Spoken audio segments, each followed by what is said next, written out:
જગમાલ, તે મને વચન આપ્યું હતું કે ગોમતને હંમેશ માટે ભૂલી જઈશ.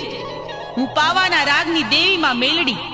તું મને છેતરીને તે આપેલું વચન ભૂલવા તૈયાર થયો છે? અરે માં, ગોમતને થોડું ભૂલી જવાય? ગોમતના રૂપ સામું તો જો માં. માને દીધેલ વચનની આમન્યા ન રાખે એ દીકરાનું આ જગતમાં કોઈ દી ભલું ન થાય.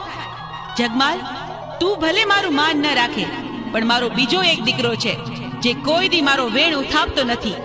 લાવ, મારા એ દીકરા જીવનને બોલાવું. અરે માં, મને બોલાવવાનું કારણ? સાંભળ બેટા જીવન, તારા માટે નિર્ણયની ઘડી આવી ગઈ છે. મને જણાવ કે તારે મારી કોર રહેવું છે કે તારા ભાઈ કોર? અરે માં, હું તો તારા દીનો જ છું અને તારા દીનો જ રહેવાનો છું. મને તારી પાસેથી આ જ અપેક્ષા હતી દીકરા જીવન. તો સાંભળ જગમાલ, આજથી હું તમારા વંશના 2 વાડા પાડું છું. મને કોઈ પરવા નથી માં. જગમાલ, તારા કૈરા તું ભોગવ. અરે માં, તું મારા ઠાકર કરતા તો મોટી નથી ને. મારે તો જોઈએ ગોમત, ગોમત ને ગોમત.